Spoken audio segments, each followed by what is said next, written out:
सर्व में सर्व रूपों से स्थित, जहाँ चाहे वहाँ जिसका अनुभव कर सके, फिर भी जो दृश्य नहीं बनता, देख सको फिर भी चर्म चक्षु का विषय नहीं बनता, सुन सको फिर भी श्रोत्रेंद्रिय का विषय नहीं बनता। ऐसे पूर्ण ब्रह्म परमात्मा को सबसे पहले कुट कुट करना।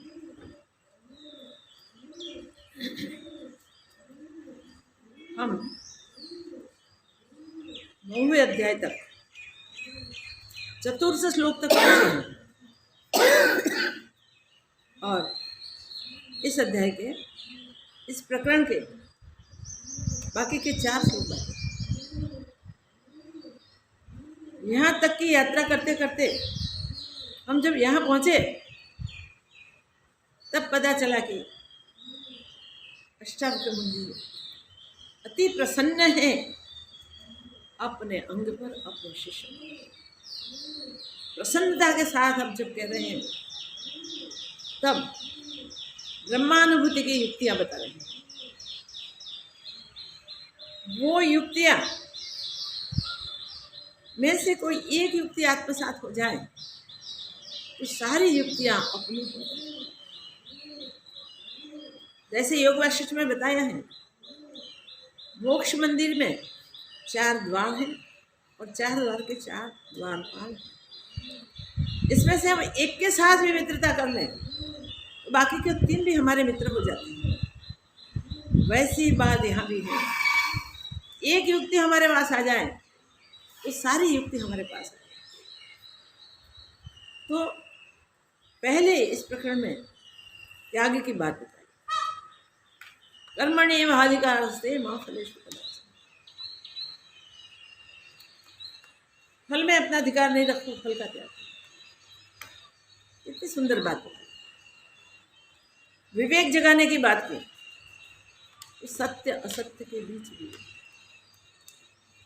असत्य का त्याग हुआ, सत्य में स्थिति बने, वैराग्य जगे। कहाँ वैराग्य? तो अत्र तत्र सर्वत्र जो भी प्रकृति स्थित है, प्रकृति जन्य कार्य है, उस सब से वैराग्य। विवेक जगे बिना दृष्टि हमारी शुद्ध नहीं होती। दृष्टि होकर दर्शन करते हैं तब वो दर्शन में सत्य के दर्शन होते हैं। दृश्य में जो दिखाई दे रहा है वो, फिर भी जिसका दृष्टा उसे देखने के बाद दृष्टा के रूप में नहीं रहता। तो जब इस प्रकार विवेक आता है तब सारा संसार देखते हुए भी संसार त्याज्य लगता है, निंदनीय लगता है, सारग्राही नहीं लगता, असार लगता है। ऐसा संसार का अवलोकन करते करते इस पुरुषार्थी पुरुष को सिद्धि आप ही आप प्राप्त होती है, क्योंकि वो किसी से नहीं जुड़ता, यथा प्राप्त में वर्तता है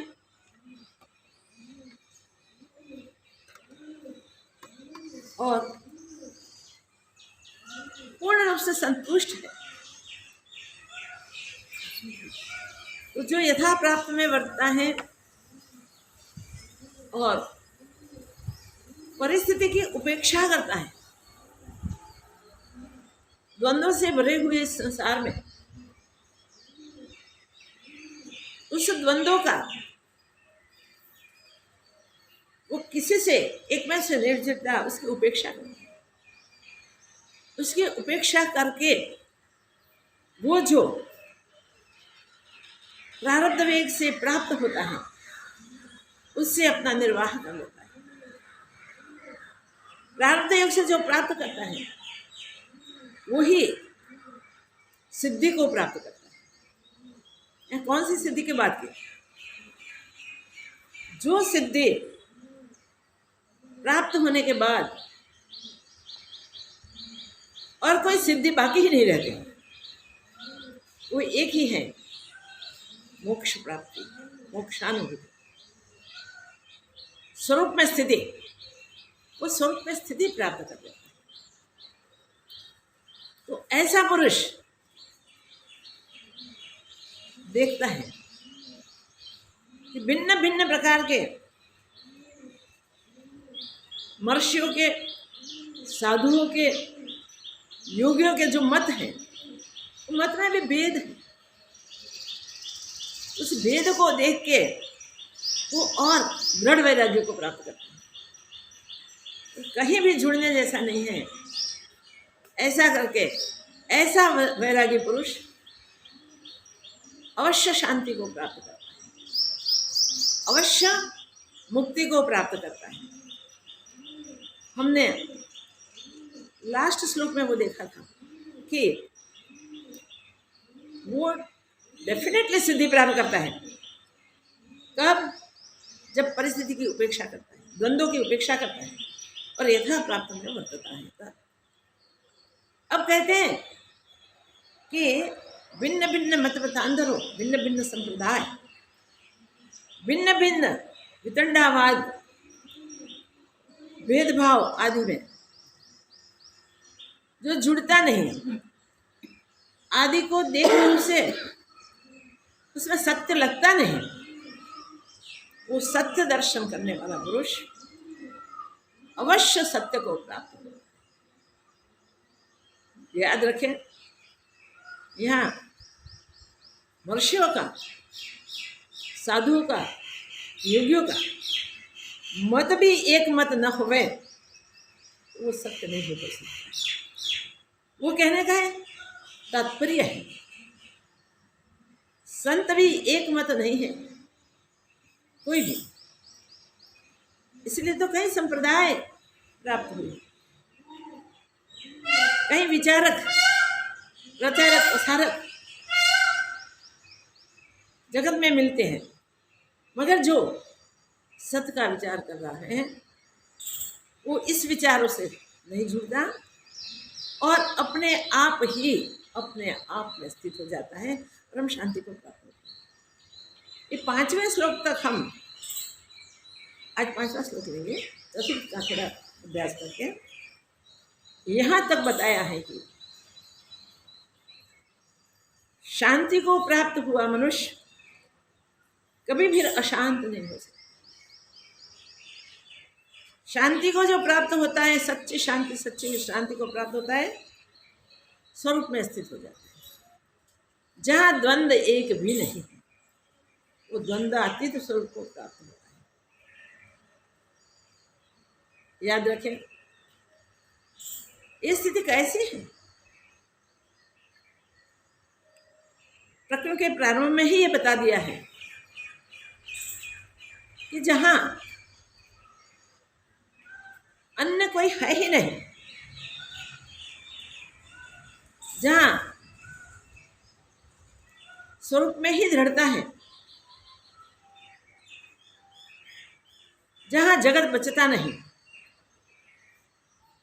संसार रहता नहीं है, होते हुए भी दर्शन पलट जाता है, अनुभव बदल जाता है। चर्म चक्षु से होते हुए दर्शन प्राकृत दर्शन है, प्राकृत दर्शन सत्य नहीं है। प्रकृति में तो प्रारंभ से देखिए द्वैत ब्रह्म ही है, तो ये मन की भ्रांति है। सृष्टि के उत्पत्ति के समय, सर्ग के समय जो भ्रांति दिखती है वहां से आज तक हम देखें तो प्रकृति में परिवर्तन ही है। और प्रकृति में भिन्ना भिन्न है, भिन्नता नहीं दिखेगी, मगर स्वरूप में अभिन्न की अनुभूति, आत्मा की अनुभूति, ब्रह्मानुभूति है। तो ब्रह्मानुभूति ही स्वानुभूति, आत्मानुभूति कहो, ब्रह्मानुभूति कहो, अद्वैत की अनुभूति कहो, असंग की अनुभूति कहो, नित्य की अनुभूति कहो, सत्य की अनुभूति, वो जब हो जाती है तब सच्ची विश्रांति, सच्ची शांति की प्राप्ति होती है। अगर प्राकृतिक जगत को हम देखने को जाते हैं तो प्रकृति तो विभिन्न है।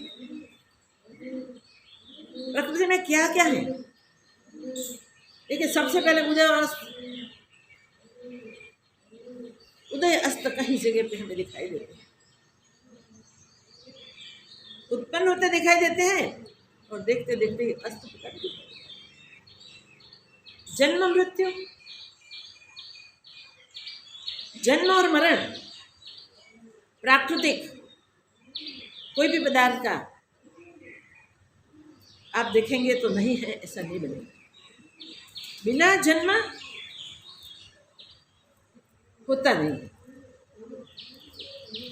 और वो समय पाके अवश्य विनाश को प्राप्त होता है। तो जन्म मृत्यु भी द्वंद्व है।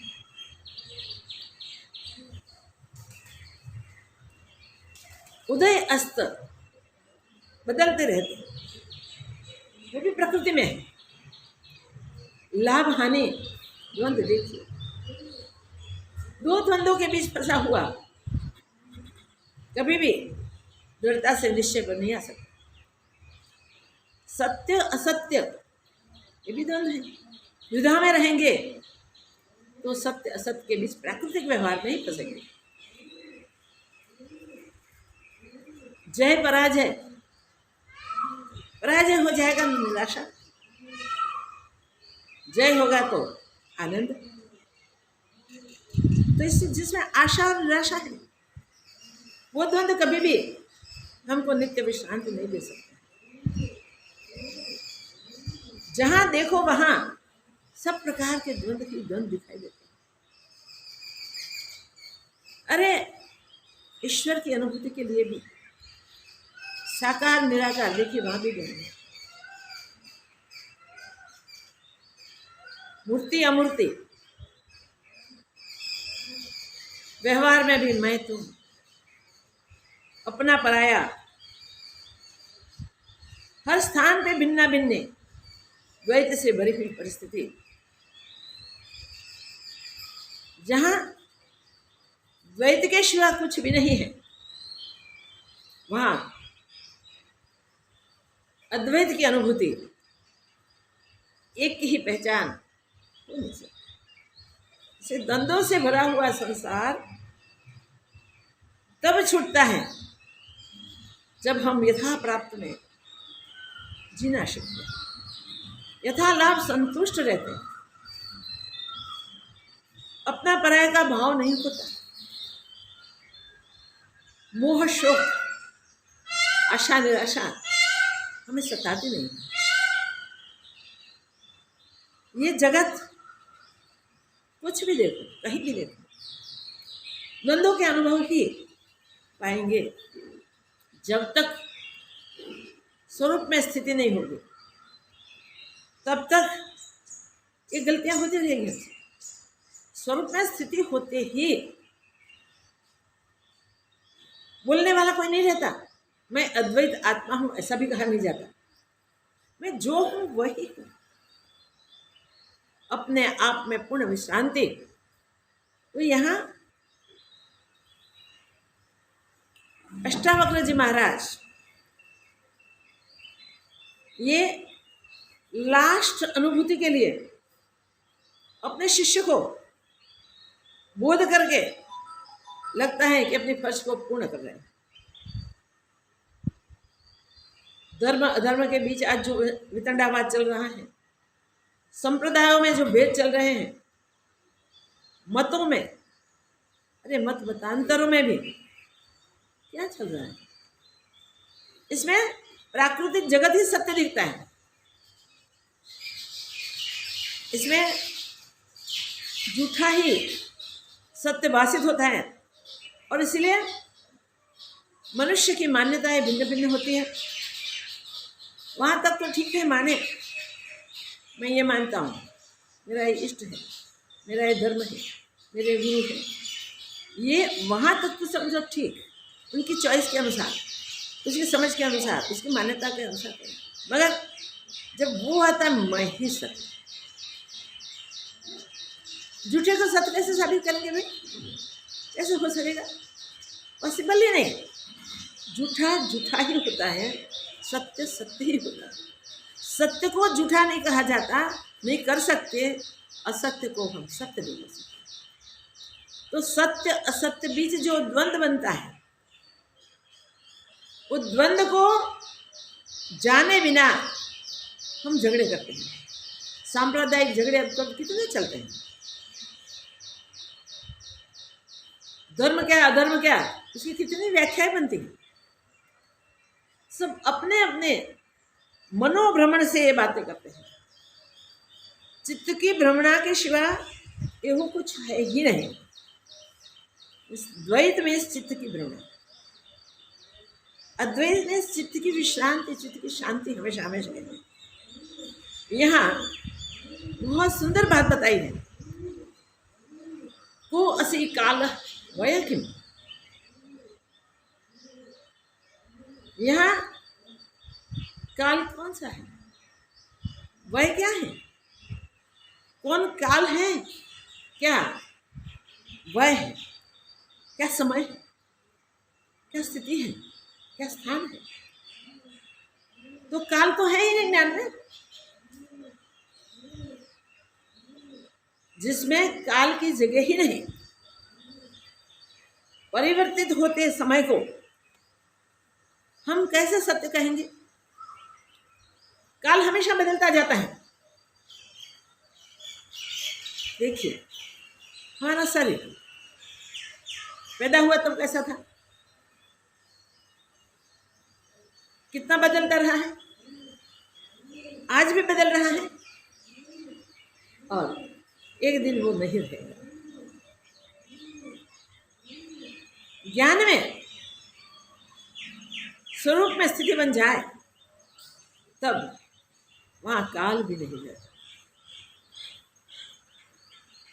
भगवान ने कहा है कालो से नहीं, जो नित्य निरंतर है, जो वास्तविकता है, जो सत्य है, जिसके सिवा और कुछ है नहीं, वो कालातीत की अनुभूति, वो अनुभूति का समय, वो सच्चा काल है। सदा सदा के लिए वो स्थिर है, जिसमें स्वरूप में स्थिति और स्वरूप में स्थिति के बाद न मृत्यु है न जन्म है, अजर अमर अविनाशी आत्मा की अनुभूति। बदलती हुई परिस्थिति में इतने बदलाव हैं। हम कहते हैं कि परमात्मा स्वयं, ब्रह्म स्वयं ही सर्वरूप बन के स्थित है। वे ब्रह्म ब्रह्म ही है, वो रूपातीत है, वो गुणातीत है। उसे पहचानने के लिए हमारी दृष्टि वहां तक पहुंचेगी, तब पहचान पाएंगे, तब जान, तब अनुभव हो जाएगा।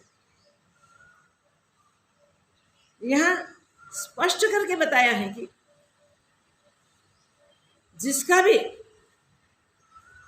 अनुभव हो गया, उसके लिए सारा संसार अन्य कुछ नहीं। जब वो स्थिति की प्राप्ति के लिए जो विचारवान पुरुष अवलोकन करता है, तब अवलोकन से ही, जगत के अवलोकन से, संसार के अवलोकन से ही में वैराग्य हो जाता है। अवलोकन करते करते पता चल जाता है उसे कि अनन्य स्वरूप जो मेरा है वो ही सब। अवलोकन में जो भी दिखता है वो जगत, वो चित्तवृत्तियों का भ्रमण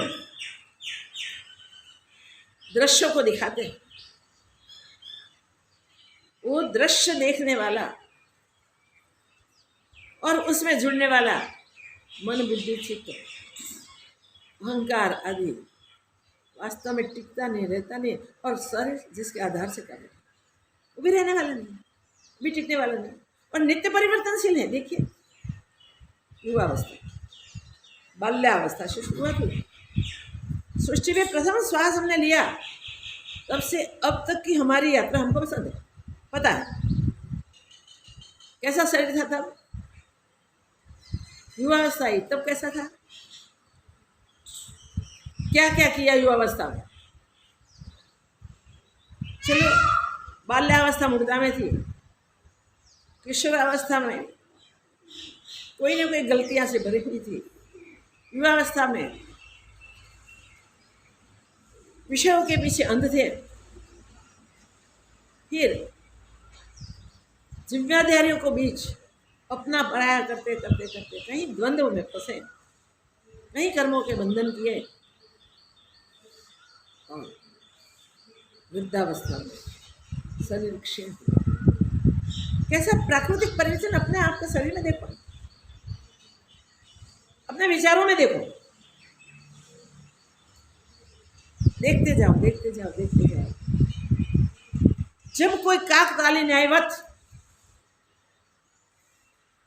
कोई हमारा मर्ग इंसिडेंट से प्राकृतिक परिवर्तन में भी बदल जाए और हमको पता चले कि प्राकृतिक परिवर्तन होते ही रहते हैं, बदलते रहते हैं, अपरिवर्तन तो सिर्फ स्वरूप में ही। तो स्वरूप प्राप्ति के लिए हम जागृत होते हैं, जागृत हो जाने से वहां से हमारा पुरुषार्थ शुरू होता है। तब तक कितनी आयुष्य में खत्म होती है। तो परिवर्तनशील ये सब चीजें हमने अपने शरीर से जो अनुभव किए इसकी बातें की, मन से जो सोचा है इसकी बातें की, बुद्धियों से जो भ्रमते रहे विषयों के पीछे वो भी देखे। मगर जब सत्य के साथ बुद्धि से जुड़ गए और सत्य में स्थित होने की भावना बनाई, तब हम अद्वितीय स्वरूप की प्राप्ति के लिए पुरुषार्थी बने। वो पुरुषार्थी विवेक से हो सकते हैं, त्याग से हो सकते हैं, और प्राकृतिक आचार करते हुए भी अपनापन का त्याग करके कर सकते हैं। ये स्पष्ट करके इस प्रकरण में हमें वो बताया है कि प्राकृतिक आचार जो करते हैं आप, उसी समय जो यथा प्राप्ति प्रारब्ध से होती है उस प्राप्ति में हम प्रवर्तते हैं, उसमें न्यूनाधिक का विचार नहीं करते, जो मिला वो वाह, उसमें हम हमारा गुजारा कर लेते हैं और पूर्ण रूप से संतुष्ट हैं। ऐसे पुरुषार्थ करने वाले को परम विश्रांति की प्राप्ति होती है, सच्ची सिद्धता की प्राप्ति होती है। यहाँ से बाकी के 3 श्लोक में भी इसी की ही दृढ़ता बताई गई है। तो पहले हम ये 8 श्लोक का चिंतन करेंगे और फिर हम इस सत्संग में आगे बढ़ेंगे।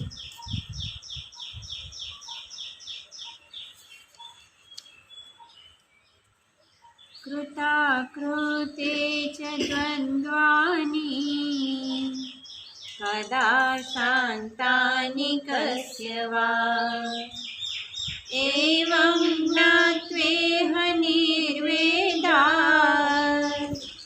भवत्यागपरोव्रति तस्यापि तात धन्यस्य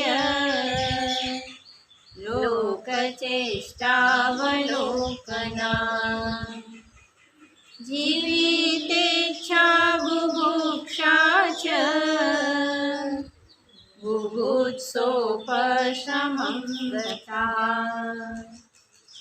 अनित्यं सर्वं एवेदं तापत्रितयदूषितम् असारं निन्दितं हेयम् इति निश्चित्य शाम्यति क्व शोकालो वयः किं वा यत्र द्वन्द्वानि नो नृणाम् तान्युपेक्ष्य यथा प्राप्त वर्धिसिद्धिम् अवाप्नुयात् नानामतं महर्षीणाम् साधूनां योगिनां तथा दृष्ट्वा निर्वेदमापन्नः को न शाम्यति मानवः कृत्वा मूर्तिपरिज्ञानम्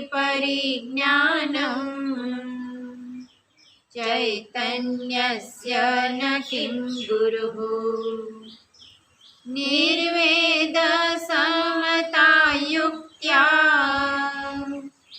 यः सारयति संसुतेः पश्य भूतविकारांस्त्वं भूतमात्राण्यथार्थतः तत्क्षणाद्बन्धनिर्मुक्तः स्वरूपस्थो भविष्यसि वासना एव संसार इति सर्वं विमुच्यतः तत्यागो वासनात्यागात्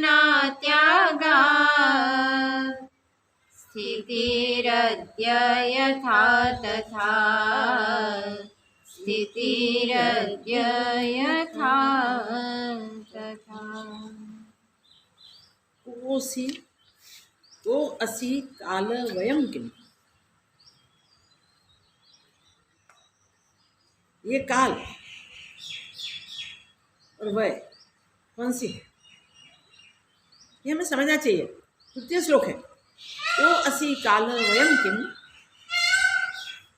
वा यत्र द्वंद्वानि नो नृणाम्।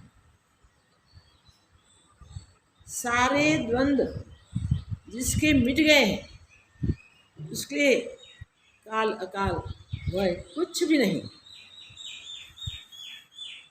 देखिए, सुख दुख अगर कोई युग में मिट सकते थे, सो सतयुग में किसी को दुख नहीं होता है। तो हमने देखा है कि सतयुग में भी दुख दुख दुख थे ही। सतयुग के राजा था प्रहलाद, उसने कितने दुख भोगे भाई, वह दुख दुख उसको नहीं लगे, क्योंकि दुखों में भी वो सम था। और कहीं से तो दुख नहीं आए, अगर अपने पिता की ओर से ही दुख। प्राकृतिक पांचों मारक तत्वों का उपयोग कर लिया उसने प्रहलाद को मारने के लिए। ऐसा भयानक दुख कुछ छोड़ा नहीं। अस्त्र शस्त्र से मारने की कोशिश की, नहीं मरा। हाथी के पैर कुचलने की, पैर के नीचे कुचलने की कोशिश की, नहीं मरा। देखिए, समुद्र से डाल दिया पर्वत पे ले जाके, नहीं मरा। प्रकृति ने सब जगह बचाया।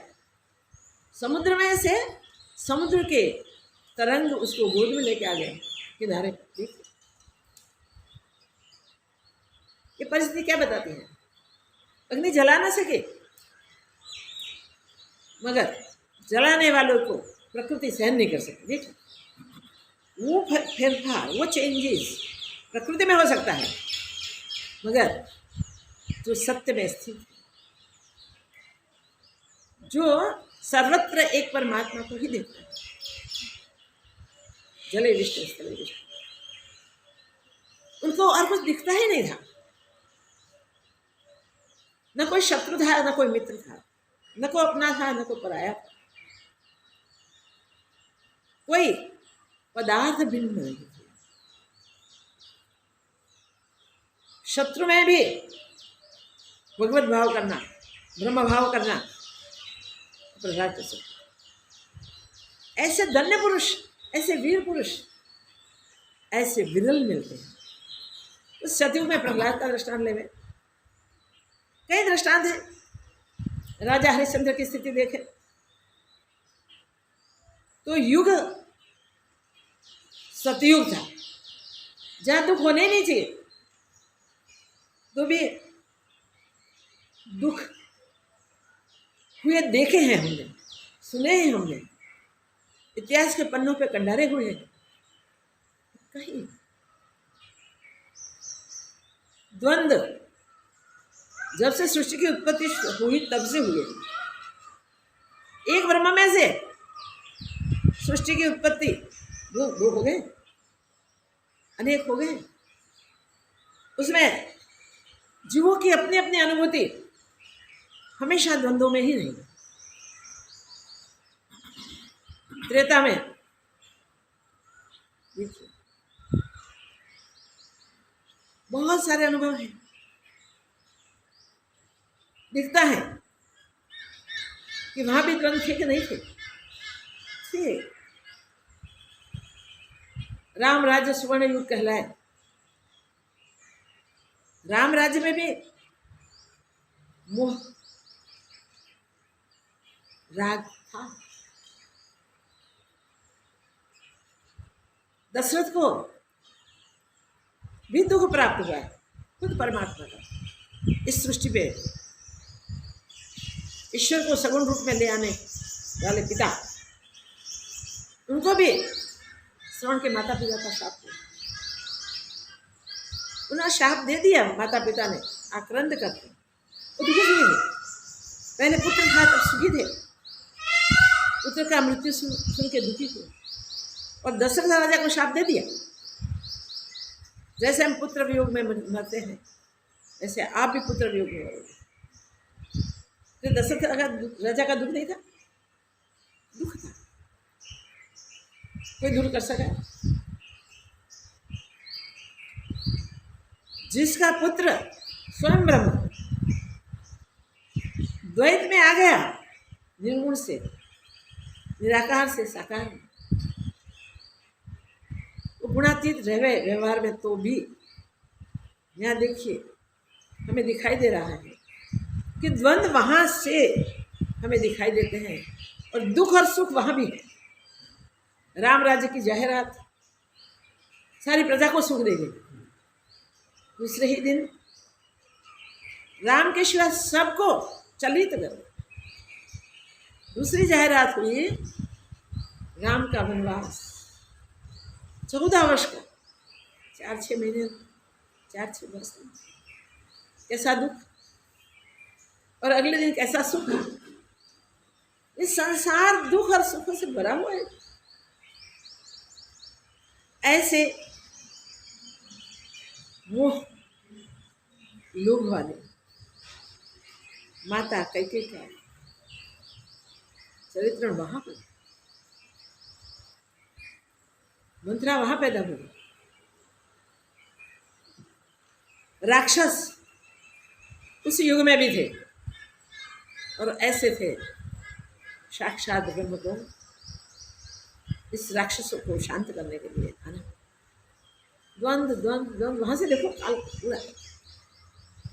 तो सतयुग में देखो, त्रेता में, द्वापर में देखो, बस देव दानवों का युद्ध कहाँ से शुरू हुआ, विरोध कहाँ से शुरू हुआ। देखिए तमाम शुरुआत से, सर्ग की उत्पत्ति के बाद तुरंत ही द्वापर में भी कैसी परिस्थिति आई। कंस को राक्षस को जाहिर करना पड़ा। और भगवान कृष्ण को कृष्ण वंदे जगत गुरु को कहा गया। देखिए द्वंद्व। अब देखते जाओ देखते जाओ देखते जाओ, कई दृष्टांत है, सारे दृष्टांत देने के लिए जाएंगे तो वही बात होगी और बात हो नहीं सकेगी। इतने में से हम देखें कि सतयुग में भी दुख सुख थे, त्रेता में भी दुख सुख थे, द्वापर में भी दुख सुख थे, और कलयुग में तो पार ही नहीं है द्वंद्वों का। ऐसे द्वंद्वों में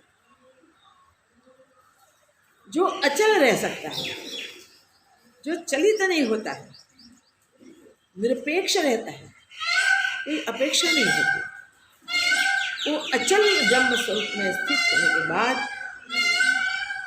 उनकी दृष्टि ही ब्रह्म दृष्टि हो जाती है। उस दृष्टि के प्राप्त करने के लिए उसका पुरुषार्थ कब किया?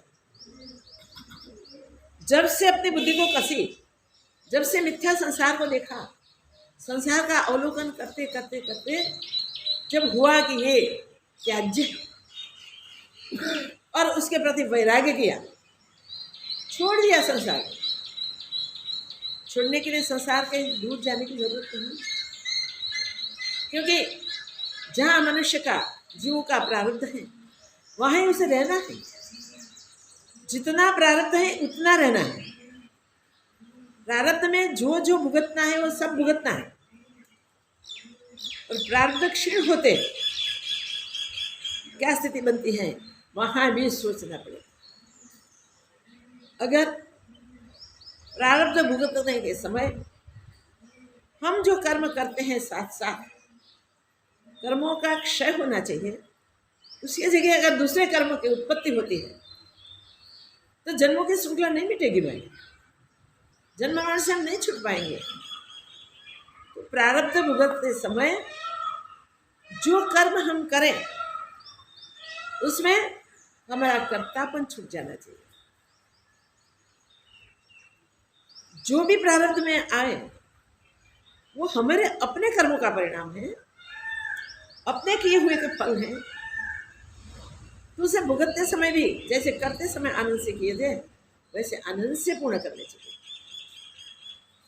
आनंद से किए, आनंद से वो फल को भोग ले। कभी किसी का दोष न देखे, अपने को निर्दोष न माने। एक बंदे ने हम अपने को निर्दोष मानते हैं, हमने तो कोई भूल नहीं की, ये उसकी भूल थी इसलिए हुआ। निर्द्वंद स्वरूप होते हुए भी हम द्वंद्वों पे फंसते हैं, तो मनुष्य जन्म जो मिला न मिले के बराबर हो जाता है। याद रखें, समय समय पे देखिए परीक्षित राजा में क्या हुआ। कलयुग में छोटी सी भूल से परीक्षित राजा में जो सत्य पे जीव है उसमें प्रवेश कर लिया और मति भ्रमित कर दी। क्या आया दुख? तो कैसे दुख हम जानते हैं। ऐसे आज कली चल रहा है और बढ़ते बढ़ते वो यहाँ तक पहुँचा है कि हम त्राहिमाम त्राहिमाम हो गए। जब बच्चा है कलयुग कभी भी संसार में दुख के सिवा कुछ दिखाई नहीं देता, और सब जीव त्राही त्राही पुकारते हैं। उसकी युवावस्था क्या होगी, उसका पूरा काल कैसे व्यतीत होगा। बाकी के समय में अगर हम सावधान नहीं हुए थे समझो, और जन्म मृत्यु के चक्कर में फरते फरते यहाँ कली में आए, तब भी अगर सावधान नहीं होंगे तो ये भ्रमण हमारा शांत नहीं होगा। दुख बढ़ते ही जाएंगे, बढ़ते ही जाएंगे, बढ़ते ही जाएंगे। भ्रमण से बचना है तो हम जो समय में हैं उस समय में हमारे किए हुए कर्म हमारे सामने जब फल देने के लिए परिपक्व होके आते हैं, तब हम अपने आप को निर्दोष साबित करने की कोशिश न करें, उसको प्रेम से भुगत के खत्म कर दें, और उस समय जो कर्म हम करते हैं इसमें से कर्तापन उठा लें। तो प्राकृतिक आचार प्रकृति में खत्म हो जाएगा, और सत्य की अनुभूति के लिए नहीं हमारी गति, हमारा पुरुषार्थ हमें कामयाब हो जाएगा, हमें सफलता देगा। तो ये सावधानी रखनी है कि जब तक जीवन है जब तक वय है, आयुष्य है, तब तक उसी वय में, इसी समय में हम इस द्वंद्व को खत्म करें, अद्वैत की अपने आप की अनुभूति कर लें, सत्य में स्थित हो जाए। कोई काल ऐसा नहीं है कि जिस काल के कारण हमको सत्य की प्राप्ति हो जाएगी, चाहे सत्युग क्यों नहीं। कोई विरल पुरुष ही इस संसार का अवलोकन करते करते संसार से उपराम होते हैं, इनकी वृत्तियां उपशम हो जाती है, संसार में कहीं भी प्रीति नहीं करते, संसार में कहीं से भी आकर्षित नहीं होते, संसार में कभी भी जुड़ते नहीं हैं, मोहवश, लोभवश लाभ ढूंढते नहीं हैं, स्वार्थ से हम व्यवहार नहीं करते। हम एक ही निश्चय में रहे, दूसरा कुछ बना ही नहीं। वास्तव में न जन्म है न मृत्यु है, वो द्वैत हमें मिटाना है। सुख दुखादि तो मिटाते मिटाते हम वहां पहुंचेंगे, जन्म भी नहीं, मृत्यु भी नहीं, एक अद्वैत आत्मा सर्वत्र सर्व में सदा काल स्थित है। वो तत्व ही सबर भरा हुआ है, वो सत्व ही सत्य है, इनके सिवा अन्य कुछ है ही नहीं। जो अन्य अन्य भिन्ना भिन्ने को भूल जाता है, जिस समय भूल जाता है, वो समय काल अपने से अभिन्न भाषित होता है। हम भी वो कह सकते कालो अस्मि, क्योंकि वहां से मुक्ति की ओर जाना नहीं, अजर अमर अविनाशी स्वरूप की प्राप्ति होगी। तो ऐसी प्राप्ति होने के बाद फिर गिरने के चांसेस नहीं रहे। फिर वो दृढ़ अनुभूति, इसमें स्थिरता, वो लाने के लिए अभ्यास बहुत जरूरी है, और अभ्यास ही, पुरुषार्थ ही वो प्राप्त कर सकता है। साथ साथ मनुष्य योनि में ही प्राप्त हो सकता है, देव योनि में भी संभवित नहीं है, तो अन्य योनि की तो बात क्या है। मनुष्य योनि में ही ये संभवित है, और हम सबको ईश्वर ने कृपा करके मनुष्य योनि दी, हम कर सकते हैं, हमसे किया जा सकता है। मगर इसमें विवेकपूर्ण वैराग्य होना चाहिए, क्योंकि संसार हरा भरा है, बहुत सुंदर लगता है, बहुत आकर्षित लगता है, भोग मधुर लगते हैं, वासनाएं तृष्णाएं घेर लेती हैं, गिरने के भी चांसेस बहुत हैं। अन्य सब योनियों में तो एक एक विषय उसे मारता है। प्रत्येक योनि के जीवों को एक एक विषय मानने की सफिशिएंट है, मगर मनुष्य को पांचों विषय घेर के बैठे, चारों दिशा से घिरा हुआ जीव निकल नहीं सकता। चारों दिशा से तो हम गिरे हुए, ऊपर से भी गिरे हुए, पंचों दिशा से गिरे हुए हैं। उसे कितनी सावधानी रखनी पड़ेगी। जो संपूर्ण सावधान है, जो कभी भी असावधान नहीं है, वो कैसा पुरुषार्थ करता है। उसके लिए ये निंदनीय संसार ग्राह्य नहीं बन सकता, त्यागने योग्य संसार ग्रहण करने योग्य नहीं बनता। इस प्रकार सब द्वंद्वों का त्याग करके निर्द्वंद स्वरूप में स्थिति करने के लिए जो अभ्यास करता है, जो पुरुषार्थ करता है, वो अवश्य सच्ची शांति को प्राप्त होता है, सच्ची विश्रांति को प्राप्त होता है। इसलिए यहाँ कहा है तृतीय श्लोक में, वाह यत्र द्वंद्वानि नो नृणाम, सब द्वंद्वों को छोड़ के जो मनुष्य तानि उपेक्षा यथा प्राप्त, इस सब की उपेक्षा करके यथा प्राप्त वर्ती, यथा प्राप्त में वर्ते, वो यथा प्राप्त में वर्तता है। जो मिलता है उसे पूर्ण संतुष्ट है, इतना भी और मिल जाए ऐसा भाव से नहीं है। इतना क्यों कम मिला, वो भी से नहीं। अधिक पाने की इच्छा नहीं, कम लगता नहीं, वही संतुष्ट हो सकता है। तो यथा प्राप्ति में वो वर्तता है, जीवन को निभा लेता है, कभी भी वो सुखी दुखी नहीं होता है। बहुत कुछ मिल जाए, कोई प्रारब्ध योग हो गए तो, और युवानी में आ जाए, कोई गलती से प्रारब्ध योग होता है, कोई कर्म का ऐसा फल होता है, वो सब चला जाए। मिल जाए तब प्रसन्न नहीं, और चला जाए तब दुखी नहीं, द्वंद्व रहित वो पुरुष कहलाता। कैसी भी परिस्थिति, सुख दुख की आवे, लाभ हानि की आवे, जय पराजय की आवे, सुख दुख की आवे, कभी परिस्थिति में विचलित न हो, वो विश्रांति को प्राप्त कर सकता है। वो ही सिद्धिम अवाप्नोति, यथा प्राप्त में जो बचता है वो ही सिद्धि को प्राप्त कर सकता है। तो सिद्धि मीन्स स्वरूप की प्राप्ति। यहाँ सिद्धि मीन्स अष्ट सिद्धि नव निधि की बात नहीं। यहाँ सिद्धि मीन्स जो सिद्ध करने के लिए हमें इस तन देने की कृपा की है, वो सिद्धि हमें आत्मसात हो जाए, वो सिद्धि है ब्रह्मानुभूति, ब्रह्म स्वरूप में स्थिति।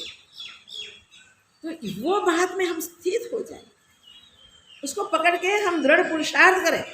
तो पुरुषार्थ करने वाला अवलोकन संसार का करता है, तब उसे क्या क्या दिखाई देता है? नाना मतम मरीषिणाम, मनुष्यों का भिन्न भिन्न मत उसे दिखाई देता है। नाना मतम मरीषिणाम साधुनाम योगिनाम तथा, साधुओं के बीच भिन्न भिन्न मत होते हैं, योगियों के बीच भी भिन्न भिन्न मत होते हैं, हम देखते हैं। कहीं महर्षि अपने मान्यता में जुड़े रहते हैं, लगे रहते हैं। साधु भी, हम साधु हैं, हमसे ऐसा ही व्यवहार होना चाहिए, हमारे साथ यही होना चाहिए, हम जो कहते हैं वही सत्य होता है, हमारा स्वीकार करना चाहिए। देखिए साधु के मत, इसी में से तो वितंडावाद होता है, इसी में तो धर्म संप्रदायों के भेद होते हैं। कितने संप्रदाय, कितने मत, क्या क्या गिनती करने को जाए तो आज का सत्संग पूरा हो जाए इसमें ही, मगर वो कम पड़े टाइम, क्योंकि 10 मिनट बाकी, वो गिनती नहीं करेंगे, मगर हम सब जानते हैं। अभी तो वो कहते हैं ना, बारिश में वो तो निगम आते हैं ना, ऐसे संप्रदाय, ऐसे पंथ, ऐसे वाड़ावाड़ी हो गए, और इसमें लोग बट गए, फंस गए, उसका निकलना संभव ही तो नहीं होता। मगर जो वैराग्यवान पुरुष, जो जगत का अवलोकन करता है सत्य की प्राप्ति के लिए, सत्य की अनुभूति के लिए, संसार में अवलोकन के साथ यथा प्राप्त में वर्तता रहता है, वो अवलोकन में देख लेता है, अरे महर्षि जो हमारे मार्गदर्शन करने वाले हैं, हमारे पूजनीय हैं, हमारे आदरणीय हैं, उसमें भी वितंडावाद है, भी भिन्ना भिन्न मत मतांतर है। साधु देखो तो जो भी साधु देखो, वहां से शुरुआत हुए, हम ये पंथ के संप्रदाय के, ये धर्म के, ये मत के हैं, इसलिए हमारा पहरवेश ऐसा ही होना चाहिए, वहां से शुरुआत होती है। हमें कोई निशान होने चाहिए, कोई बड़ी बड़ी मालाएं पहनते हैं, कि बड़े बड़े तिलक आदि करते हैं, निशान लगाते हैं, भिन्न भिन्न वस्त्रादि पहनते हैं, तो ये हमारे ऐसे ही होने चाहिए, हमारे ऐसे, तो अपना मन तो मिटा नहीं। और द्वैत कहाँ से छूटेगा? भिन्ना भिन्नी दृष्टि में है। योगी ना, योग मार्ग में प्रवृत्त हुए कई योगी अपनी मान्यता के अनुसार ही योग करते। देखिए, पंचभूतात्मा की सृष्टि में जो पृथ्वी की उत्पत्ति बताई, उसमें कहीं 25 तत्वों की बात होती है, पतंजलि भगवान जैसे 26 तत्वों की बात करते हैं, कोई कुछ कोई कुछ कोई कुछ कोई कुछ। जितने भी मत मतांतर आप देखो उन सब में भिन्ना भिन्न है और वाड़ापंथी है। और ये मत मतांतर फैलाने वाले अपने ही विस्तार को बढ़ाने की में ही लगे हुए हैं। एक ही चीज में जुटे हैं, हमारा बड़ा विस्तार होना चाहिए, हमारा गुरुपद सबसे बड़ा होना चाहिए। देखो अहंकार, गुरु कैसे, जहां अहंकार मिटता नहीं वैसा विचार वैसा व्यवहार, ऐसे मनुष्य को जो अवलोकन करते हैं जगत को, वो कहीं भी जुड़ने नहीं देते। वो मनुष्य नित्य शांति के लिए पुरुषार्थ करते हैं।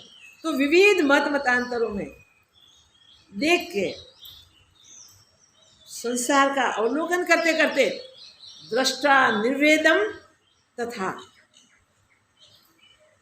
दृष्टा निर्वेदम आपन्न, निर्वेद हो गए और जो प्राप्त होता है उसे अपना गुजारा करते हैं। को न साम्यति मनुष्य, ऐसा मनुष्य पुरुष क्यों शांति को प्राप्त न हो, जरूर प्राप्त होता है। हमें क्या करना चाहिए, कैसी युक्ति का हमें स्वीकार करना चाहिए, इस अध्याय में इस श्लोक में क्लियर बता दिया। जहाँ मत मतांतर नहीं है, जहाँ वाड़ापंथी नहीं है, जहाँ भेदभाव नहीं है, धर्म अधर्म के द्वंद्व नहीं है, वहाँ ही सत्य की अनुभूति होती है। तो ऐसे चारों युग में हम देखने के लिए जाएंगे तो चारों युग में कोई विरल पुरुष ही मिलेंगे, कोई धन्य भाग्य पुरुष ही मिलेंगे जो संसार से आकर्षित नहीं होते, जो अहंकार को मिटा सकते हैं, निर्द्वंद पद में स्थित होते हैं और हमेशा हमेशा के लिए उनके जन्म मरण छूट जाते हैं। जहाँ तक जन्म मरण बना रहता है तब तक हम द्वंद्वों से छूटे नहीं, निर्द्वंद नहीं। निर्द्वंद तो एक आत्मा ही है, उसके सिवा निर्द्वंद कोई है ही नहीं। जिसने वो आत्मस्वरूप अपना जान लिया, पहचान लिया, उसमें स्थित हो गया, वो निर्द्वंद। जिसमें द्वंद्व कोई है नहीं, दूसरा दिखता ही नहीं, न शत्रु है न मित्र है, न कोई अपना है न पराया है। नहीं तो कैकेयी जैसी दशा हो जाए तो क्या होगा। राम राज्य में सुवर्ण राज्य, सुवर्ण युग कहलाता है। इस सुवर्ण युग में भी कैकेयी माता हुई जिसने अपने पुत्र के लिए मोहवश स्वार्थवश राज्य मांग लिया। और राम के बिना जो एक मिनट नहीं रह सकते थे। जहाँ लोभ आया, जहाँ मोह आया, वहाँ पराया मान लिया और 14 साल वन में धकेल दिया। ये बात में बराबर याद रखने चाहिए। जो माँ राम के वियोग में रह नहीं सकती थी, वो माँ ऐसा कर सकती है। तो जो पिता पुत्र को गले से लगाता था, वो अपने पुत्र को, प्रहलाद को मारने के लिए तैयार हो गया। युग युग में हम देखते जाओ, मगर सत्य में जो लगे हैं वो ऐसे द्वंद्वों में चलित नहीं हुए। हरिश्चंद्र राजा कहाँ दलित हुए, कहाँ चलित हुए? दलित के घर में काम किए तो वो दलित हो गए? नहीं, एक निश्चय पे वो सत्य पे लगे रहे, अड़े रहे, डिगे नहीं। इसके लिए कितने संकट से है, सबको दिखा। खुद स्वयं भगवान राम साक्षात ब्रह्म, शरीर में होते हुए अपने को अशरीरी मानने वाले, उन्होंने कितने कष्ट सहे। बताया कि संसार द्वैत में फंसा हुआ है भाई, तुम अबदल आत्मा हो, संसार में परिवर्तन होता रहेगा, परिस्थिति बदलती रहेगी, न तुम्हें अबदल रहना है, परिस्थिति में बहे नहीं जाना है। तो ये पुरुष एक मत नित्य है, सत्य पे ही स्थित है, वो कभी भी चलित नहीं होता। संसार का अवलोकन करते करते करते भी कहाँ सत्य है, क्या सत्य है, वो सत्य को देखते हैं और सत्य में अपनी दृढ़ता करते हैं, सत्य में स्थिरता प्राप्त करते हैं, सत्य में और स्थिति प्राप्त करते हैं। सत्य का पालन करना आसान नहीं है। एक सत्य बोलना, इतना ही पालन कर लो। जिसने पालन किया है उस सबको पता है कि क्या क्या हुआ है उनके जीवन का, हमें सबको पता है। हम सब उस सब सारे जीवनों को जानते हैं कि क्या क्या सहा है, कितना सहन किया, पांडवों ने कितना सहन किया, कैसी गलती, नरोवा कुंजरोवा, एक छोटी सी गलती बोलने में। तो धर्मराज तो वैसे ही बोले थे, मगर नौबत नगार इतने जोर से बजे कि वो पिछला आवाज को नहीं सुना, नरोवा कुंजरोवा किसी से नहीं सुनाई दिया। तो इसका परिणाम कितना भुगतना पड़ा। देखिए हम जीवन में क्या क्या करते हैं, कैसा बोलते, बात बात में झूठा, बात बात में द्वैत भ्रम में फंसे रहते हैं, बात बात में द्वंद आत्मा को भूल जाते हैं। बचपन से अभ्यास करते हैं। हम कोई जगत में फंसे हुए नहीं है। सब जगत में, जगत से वैराग्य समझ के उपराम होने के लिए पुरुषार्थ करते हैं। तो भी कहाँ कहाँ कितनी कितनी गलती करते हैं। अपने आप को देख, हमें दूसरों को नहीं देखना है। दूसरों को देखने को जाओगे तो और बंधन हो जाएगा। खुद को देखें हम कहाँ कहाँ गलती करते हैं।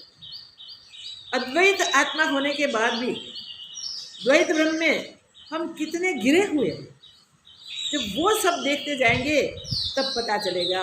और फिर ऐसे शास्त्रों का अभ्यास, ऐसे महापुरुषों का उपदेश यहाँ स्पष्ट करके कह दिया है अष्टावक्र जी ने के मत मतांतरों में मत घुसो, शब्दों के अरण्य में मत घुसो, शास्त्रों के भीतर फंसना नहीं है, शास्त्रों से भी ऊपर उठो। जब तक शास्त्र की जानकारी इकट्ठी करते रहोगे तब तक अनुभूति कब करोगे। इसलिए शास्त्र के सिद्धांतों को पकड़ के मत बैठो, अनुभूति में आगे बढ़ो। क्या सुंदर बात बताई। अपने आप को जानो, अपने आप में जगो और ये कर लो जो मनुष्य ने किया। मनुष्य जगत का अवलोकन करते करते देखते हैं कि महर्षियों, सब महर्षियों में भी मत मतांतर है, सब साधुओं में भी मत मतांतर है, सब योगियों में भी मत मतांतर है।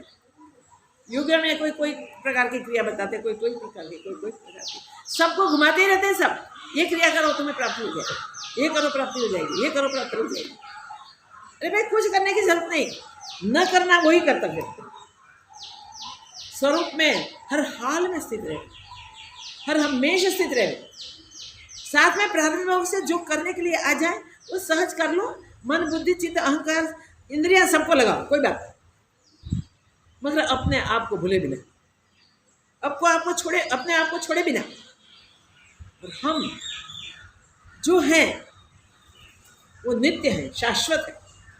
फिर मृत्यु कैसे होगी हमारी, फिर जन्म कैसे होगा हमारा।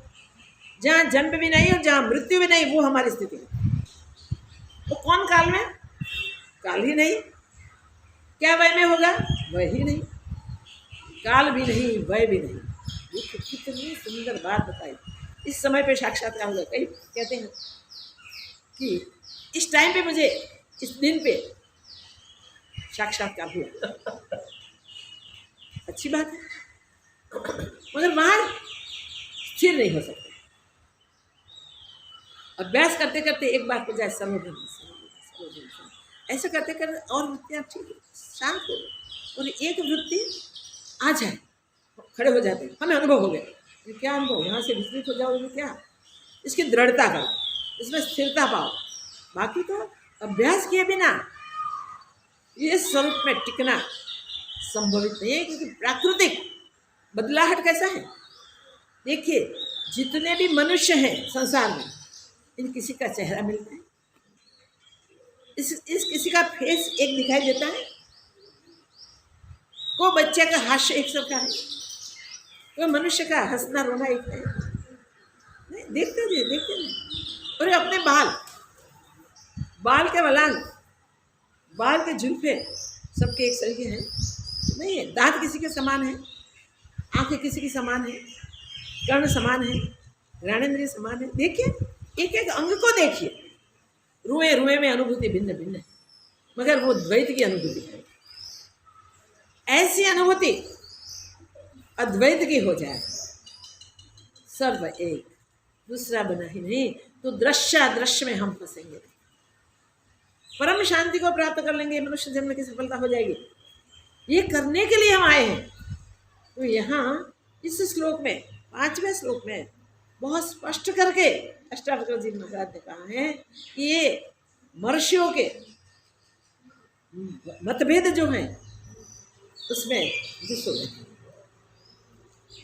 साधुओं की बातों में फंसो नहीं, और योगियों के मार्गदर्शन को पकड़ के वहां रुको नहीं। ये सब मतांतर है, भेद है। अगर कोई महर्षि ने भी कह दिया होता कि अनुभूति सबकी एक, कोई साधु ने कह लिया होता अनुभूति सबकी एक, कोई योगी ने बोल दिया होता सबकी अनुभूति एक ब्रह्म, तो वो सत्य जरूर से स्वीकार कर लो। मगर जो मत को अपना दिखाते हैं, मैं ये मानता हूं, तो मैं वो मन की मान्यता है, मन का भ्रमण है, और शरीर में बैठ के जीवात्मा कर रहा है। वो जीवात्मा भटकेगा नहीं तो और क्या करेगा, कहाँ जाएगा। इसलिए सावधान हो जाएं कि हम जगत का अवलोकन करके जगत त्याज्य है, छोड़ने योग्य है, ऐसा समझ ले, जगत की और वैराग्य करें। जगत झूठा है, सत्य ब्रह्म है, तो इसकी विवेक कर लें। और सारे संसार में कहीं भी कुछ भी जो चर्म चक्षु से दिखाई दे रहा है, प्रारब्ध वेग से पाया जाता है, कुछ भी सत्य नहीं है।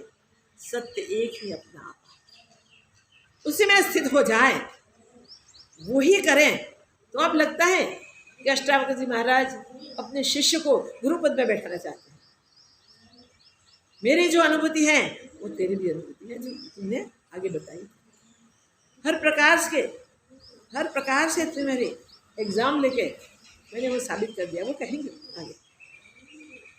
यही प्रकरण में ये हाइट पे लगे हैं, और फिर उसकी दृढ़ता के लिए शेष जो हमारा प्रारब्ध है उसमें रहना है, दृढ़ बन के रहना है, स्थिर रहना है। अजर अमर अविनाशी पद हमारा है। फिर परिवर्तन संभवित नहीं, फिर अन्य का भाव उठेगा ही, लाभ हानि के आकर्षण को छोड़ने ही नहीं।